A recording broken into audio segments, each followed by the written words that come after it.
রাজধানীর উত্তরায় বিমান বাহিনীর একটি প্রশিক্ষণ বিমান বিধ্বস্ত হয়েছে। সোমবার ২১ জুলাই দুপুরের দিকে উত্তরার মাইলস্টোন কলেজ এলাকায় বিমানটি বিধ্বস্ত হয়। এ ঘটনায় সামাজিক যোগাযোগ মাধ্যমে বিভিন্ন ভিডিও ছড়িয়ে পড়েছে। সামাজিক যোগাযোগ মাধ্যমে ছড়িয়ে পড়া ভিডিওতে দেখা গেছে ঘটনাস্থলে জনতার বিশাল ভিড়ের সৃষ্টি হয়েছে। সেখানে দাউ দাউ করে আগুন জ্বলছে। ঘটনাস্থলের পাশেই মেট্রো রেলের লাইন রয়েছে। এ সময় সেখানে অনেকে আতঙ্কিত হয়ে ছোটাছুটি করছে।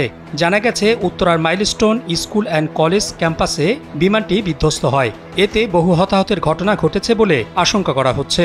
উত্তরা ফায়ার সার্ভিসের ডিউটি অফিসার রিফাত খান বলেন, বিমানটি মেট্রো রেল স্টেশনের প্রধান অফিসের পাশে মাইলস্টোন স্কুল অ্যান্ড কলেজ ক্যাম্পাসে বিধ্বস্ত হয়। ঘটনাস্থলে ফায়ার সার্ভিসের একাধিক টিম কাজ করছে। ঢাকা মহানগর পুলিশের উত্তরা বিভাগের উপপুলিশ কমিশনার মহিদুল ইসলাম বলেন, মাইলস্টোন কলেজ এলাকায় একটি প্রশিক্ষণ বিমান বিধ্বস্ত হয়েছে।